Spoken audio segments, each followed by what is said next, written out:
This is Father Joseph Anthony Kress. And this is Father Gregory Pine. Welcome to Godsplaining. Thank you to all of our supporters. If you enjoy the show, please consider making a monthly donation on Patreon. Be sure to like, subscribe to Godsplaining wherever you listen to your podcast. Well, we have a wonderful special episode this day. Both Father Gregory and I are excited to join, or to have joining us, Sister Bethany Madonna. And so we're excited to take this opportunity. We're jumping time zones, and by the time this episode, gets published, we're probably jumping time and space and all that. But Sister Bethany, how are you doing? And I wanted to actually ask you to give a little bit of an introduction for our listeners. Who are you? What kind of work are you involved in the congregation that you are in? Sure. I'm a sister of life, and I moved out to Phoenix, Arizona on September the 8th. We wanted to give Our Lady a present for her birthday, and so we have a new foundation here. It's at St. Agnes Convent, where we are serving vulnerable pregnant women who find themselves in crisis and tempted to abortion, and we receive them. We have a whole network of the lay faithful, volunteers who help us to serve them, and they've been so outrageously generous. It's been really a beautiful reception. And then we have a ministry of presence and evangelization on ASU's campus at Tempe. So Sisters of Life are going to go to be with the Sun Devils, and we hope to bring Our Lady there. I'm not surprised at that. You always go like where the heat is the highest. That's where the Sisters of Life are. Yeah. But once again, I thank you for joining us for this conversation. What we want to talk about today is something that is the most pretty topic, but it's very, very necessary. And we're going to be talking about brokenness, brokenness within our own humanity, brokenness within the world, and how do we deal with that? And Sister, through the work that you do, there are many times that we encounter this human brokenness in kind of visceral ways. Mm-hmm. But how do we deal with that when we confront and kind of come face to face with maybe our own inadequacies or our own brokenness? What's our response to that? Yeah, it's an amazing thing how much we resist our own humanity and have like a real it can be a real self-hatred, that is just so disappointed and displeased and even angry at our own weakness. And I know for myself, just being able to grapple with my own humanity and being able to recognize, like, I'm no surprise to Jesus. Like, he became a human person. He became a divine person in a human, body, and he took our form, and he knows the struggles of our humanity. He's not a stranger to them at all. And I'm not disappointing to him. I'm why he came, to save this internal brokenness, and to untie the knots, and to put back the pieces, and to breathe new life where there's just dry bones. So I think it's been my own personal conversion over these years, especially in religious life, where you I think a lot of people think that you come in and it's just you enter into a foretaste of heaven, which is true what the living of it is, but you also come face to face with your own weakness and selfishness and areas of woundedness that you might not have been aware of. And I have been so overwhelmed by Jesus's persistent, faithful, lavish love in the very places that I reject in myself. So sister, personal anecdote followed by hopefully connected question. I'm somewhat allergic to vocation stories where people are like, I was doing X, Y, and Z terrible sins, and then I had huge sensational experience of the Lord's love, and since then I have never again been tempted to X, Y, and Z serious sins, and in fact I have been overwhelmingly happy every minute of every day of blah blah blah and thus and such, and Jesus loves you in just the same way, so let's go. Because my experience was, before I entered the order of preachers, I was sad, lonely, and anxious. And then I entered the order of preachers, and then I was sad, lonely, and anxious. But one thing that I often observe is that, like, the vocation provides a framework in which to recognize, the ways in which you are yet to kind of perfectly receive the grace of God, and then to kind of expose that to the Lord's love. So my question for you is this: what are things like features of your life as a sister, which help you to kind of better, I don't know exactly how you would describe it, but like better know, better accept, and maybe better transcend brokenness? And like, how do those translate to the lives of our listeners? How do those translate to the lives of Christians more generally? I think one of the greatest gifts was, even before entering, beginning to establish a prayer life, that involved a lot of adoration. So time before the Lord and the Blessed Sacrament, it's so healing and it's really revelatory. So I can hide and I can escape and I can pretend outside of that chapel.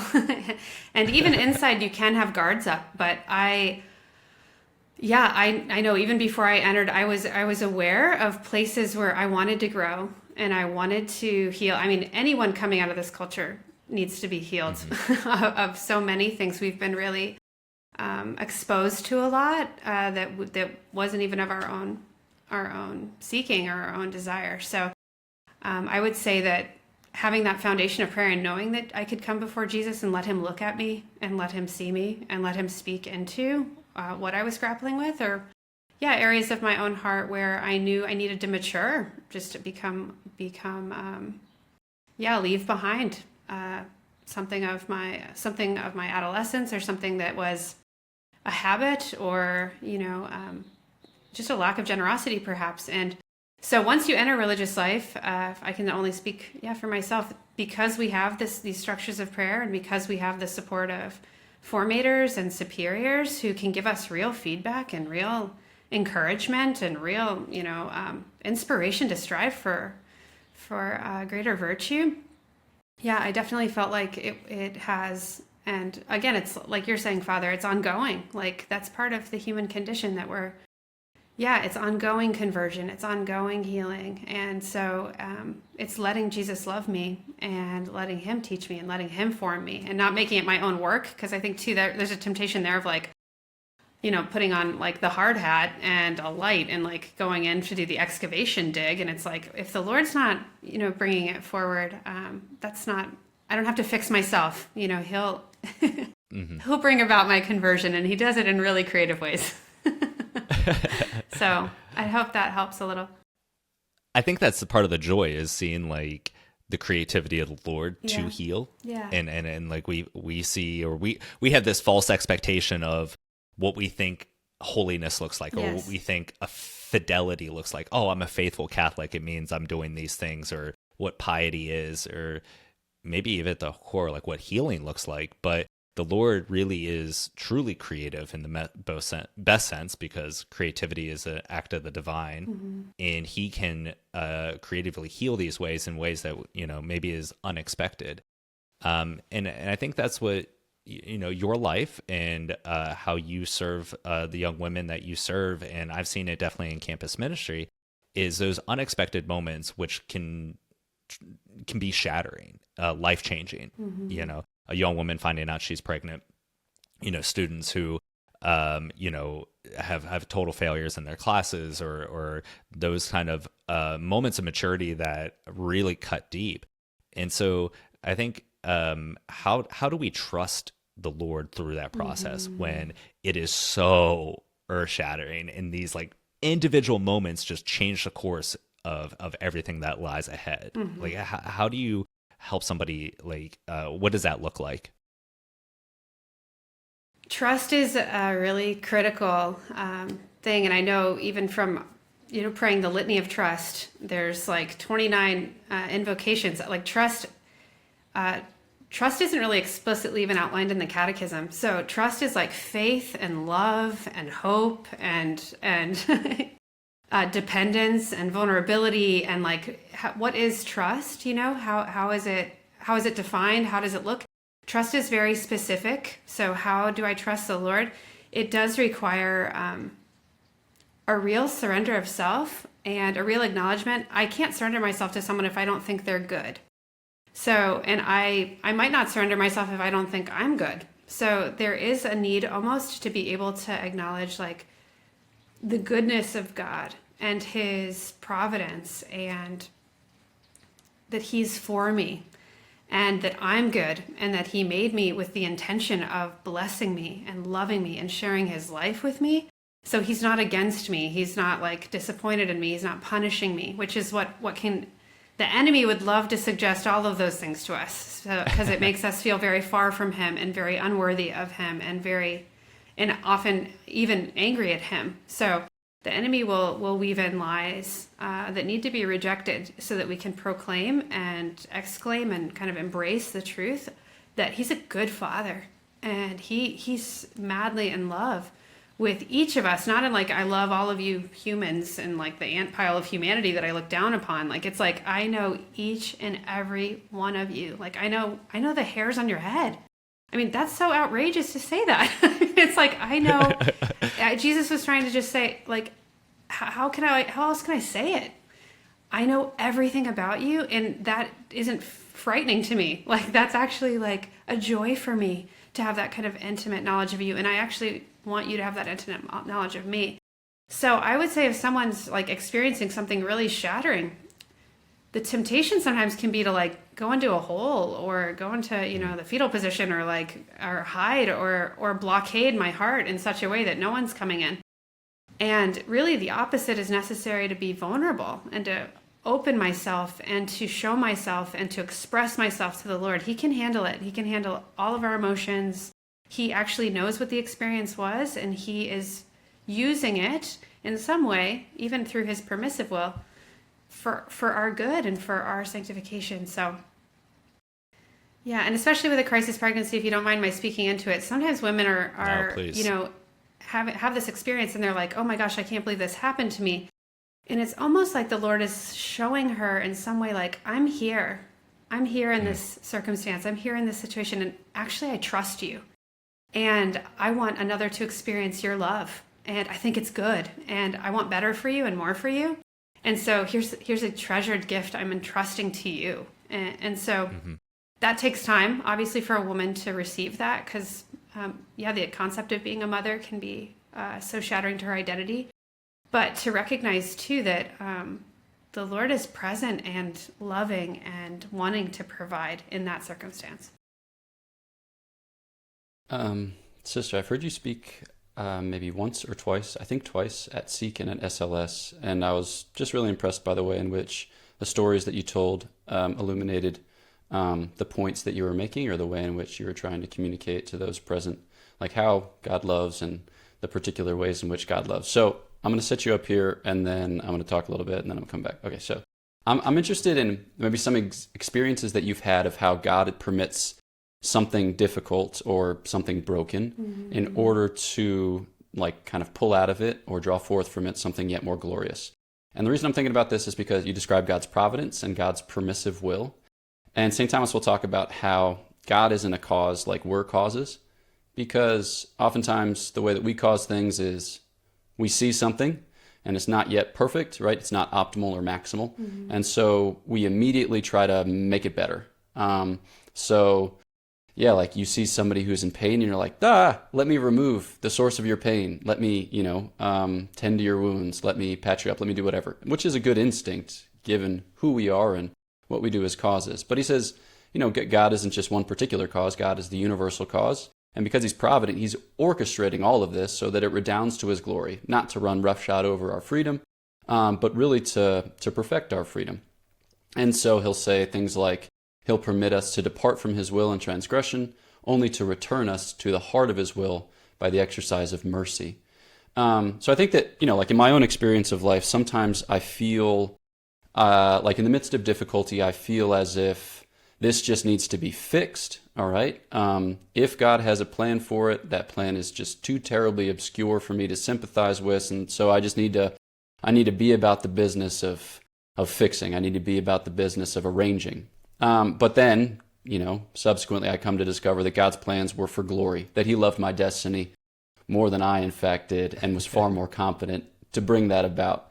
So, in your own life, in your experience of walking with women, maybe what are some things that you've seen, things that you can testify to? Thank you for that opportunity. Yeah.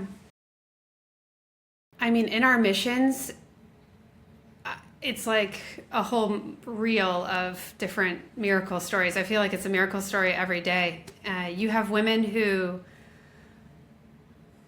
I think of one woman who found out she was pregnant and she'd already suffered an abortion and she just never wanted to go through that again. It was so agonizing experience, but she didn't know how she could have this child. So she called our sisters, talked to them for hours and said, "How do I know you're not going to leave me too?" And our sisters were like, "Do you want to talk to one of the other women that we'd served?" And so we set them up in a phone conversation. And as they were speaking, this woman said to Jenna, "Listen, Jenna, like God chose you for this baby and that's so special." And so Jenna went through with the pregnancy rather than the abortion. And she said after she had her baby, "If you ever meet someone who needs to talk to someone else, I want to be that someone this time." And so within a month, we had another girl, 19 years old, pregnant. Her boyfriend was like, "I'll take my own life if you have this baby." Her parents were like, "You just ruined your life." I mean, the things that people say, it's like, you're like, how could anybody have an abortion? And it's like, oh, the fear and the pressures are like beyond anything you could ever like conceptualize.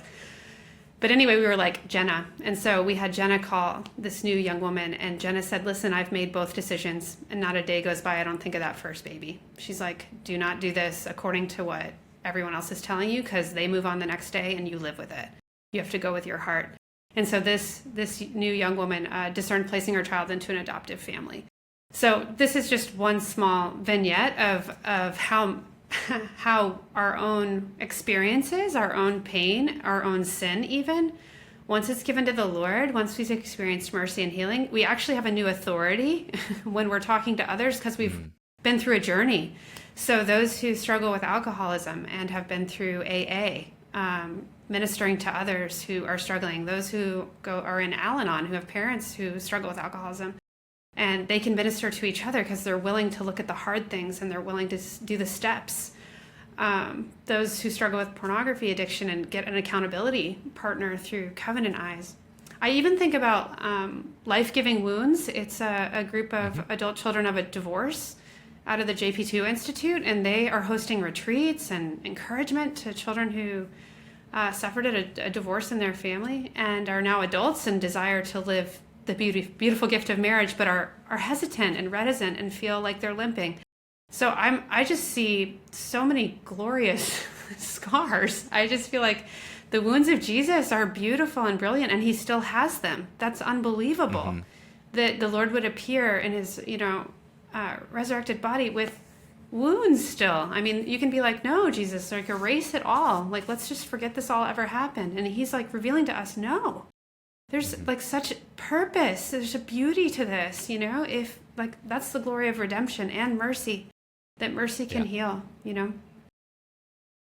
As you were describing that opportunity to offer your own experience of mercy to aid others and assist others, like experiential knowledge, and sometimes the kind of experience and deep suffering can be such a flower and a gift for others and not necessarily just the thorns. But this is something that I kind of wanted to lead into is, how do we accompany others who are dealing with their own brokenness? And sometimes we have an experience that we can share and we can kind of enter into that and guide. Sometimes we don't.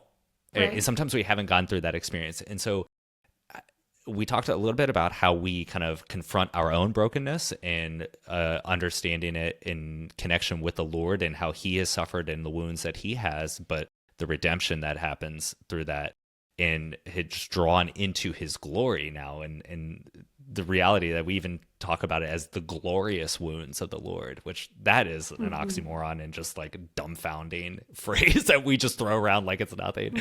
But when we see somebody suffering, when we see somebody actually struggling, wrestling with their own brokenness, how can we accompany them in that journey, whether we have the experience or not? How do we accompany others with their own brokenness? Yeah, I love the word accompany, Father, because that's like, I'm with you. I'm staying with you. Yeah. We're together. Like, it's not me serving you or ministering to you or fixing you, which is the temptation, as Father Gregory had mentioned, the temptation to like, okay, how can I fix this situation that we're here? There's got to be a solution. I think depending on what it is, Father, it's like I can be a good friend and I can be present. There are times where I want to guide someone to actual professional help, or I do think that they might need something beyond what I can give, and it would be at their service to encourage and support them to reach out for that. I would say, though, the way of the Sisters of Life, what we do with our women is when we receive them, our whole approach is delighting in her, which is a little counterintuitive, because it's almost like, okay, here she is in a crisis, and you're like, nah, what do we do? You know, it's like, no, I'm not in a crisis. I have time for you. I have room for you, you know, and just receiving her and being like, are you hungry? Did you have lunch? You know, like, let's make lunch. We could talk for hours about other things besides the pregnancy, because we don't need to zero in on it. I care about her, and I care about her heart, and I just want to hear what's going on. So then we reflectively listen. I receive what she says, and I don't put in my 2 cents. I'm like, oh, you know what you need to do? Or let me talk about me for just a second and my story, because I think it would help. Sometimes it doesn't allow the person to really reveal what their need is. There is a time and a place for advice, and there is a time and a place for sharing our story, but that might be after the initial receiving and just responding like, wow, that sounded really hard. Can you share more about that? Or if you're comfortable, do you mind explaining why that's such a difficulty for you? Whatever it is, just receiving and letting them, what we call empty the bucket, like get it all out so that they can share like really what's burdening them. And then that experience of someone willingly entering into my suffering with me, my fear, my regret, my pain, sitting with me, loving me in it, that, first of all, is extremely healing. I don't even necessarily need to give advice sometimes, because they've gotten it out and they have a sense of what they need to do, because they had the space and the validation almost of somebody being with me in it. But there is a time and a place where it might be appropriate to share your story. It also might be appropriate just for you to use your own knowledge and not share it, but speak with authority, having walked that walk, if that makes sense. So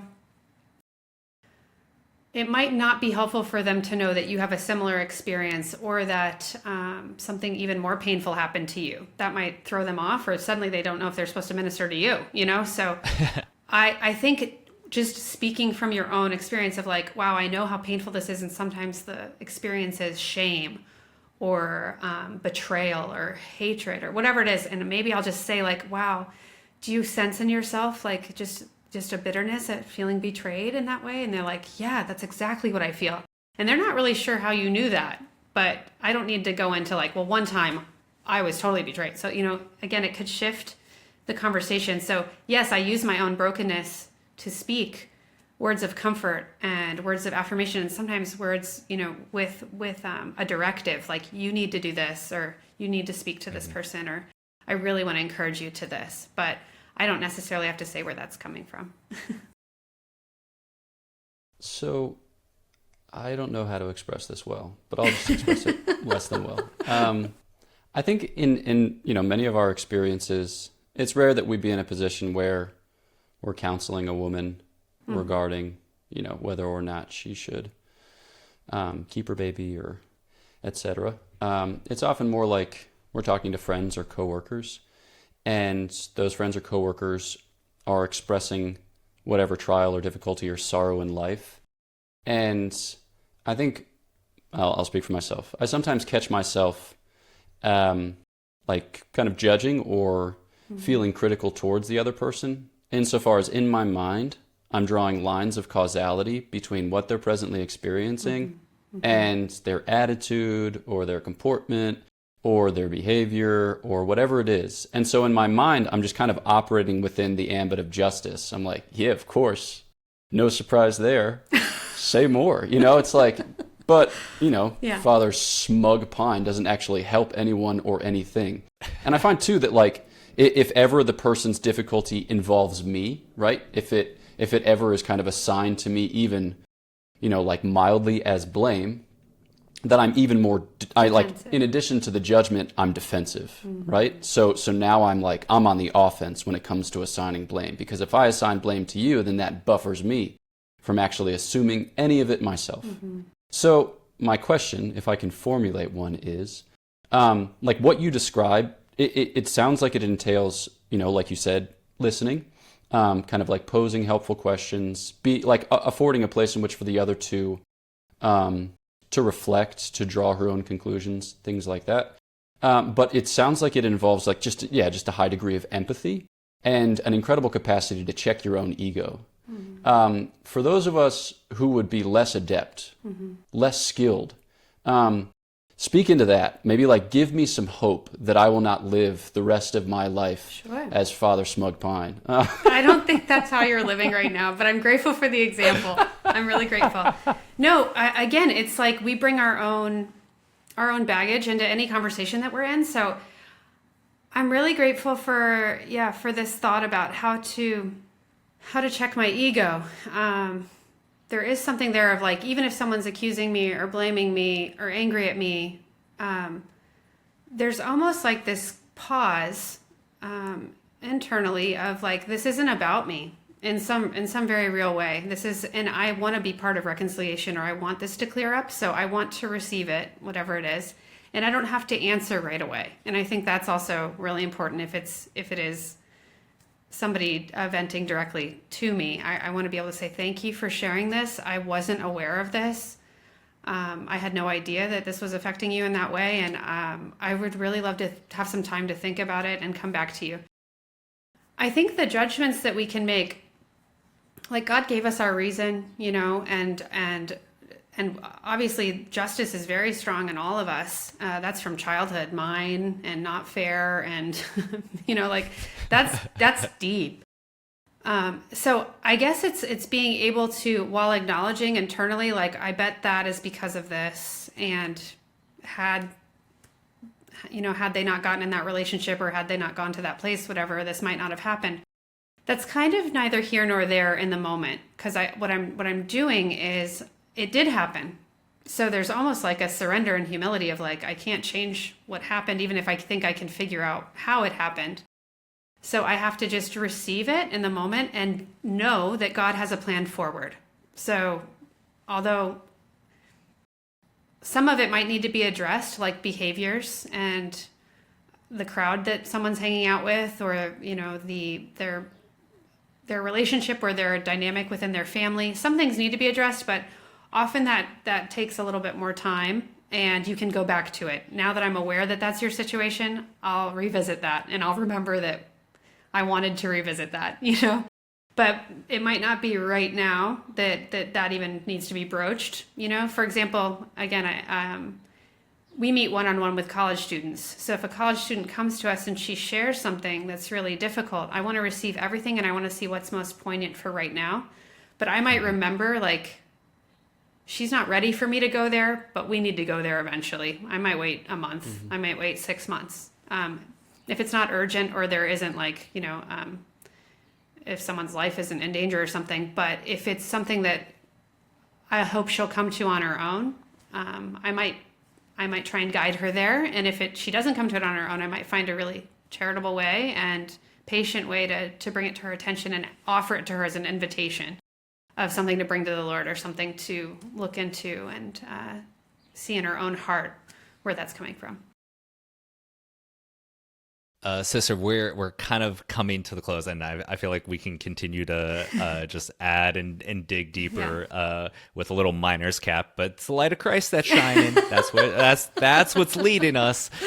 My father's a coal miner, so I really appreciated that image. I was like, let's go, Papa Kress and the coal mines. Anyway, as we're like drawing this to a close, I mean, I do final thoughts on our brokenness, each other's brokenness, in the light of Christ, in the wounds of Christ, your guidance to our listeners and honestly to each of us on like, when we speak about brokenness within our relationship with the Lord Jesus, who is a wounded healer, what does that look like? And just kind of, final concluding thoughts or advice or prayers in that sense.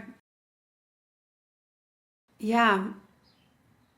Rather than focusing, I guess, so much on like the ugliness or the pain of woundedness, I think which is very natural, recognizing Jesus is like, look at his family line. Like his family line was really kind of messed up in a lot of ways.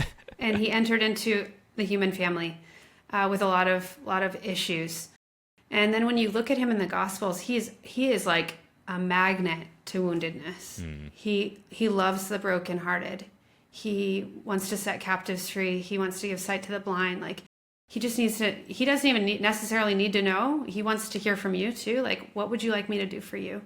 You know, or the woman who just came up and touched his garment, she had so much faith and he's like, whoa, power went out for me. He wants his power to go out into us. So even reading the Gospels allows us to take courage in bringing Jesus our brokenness, because he's so drawn to allowing us to experience the greatest freedom and the greatest joy. Like I want my joy to be in you and your joy to be complete. That is a promise.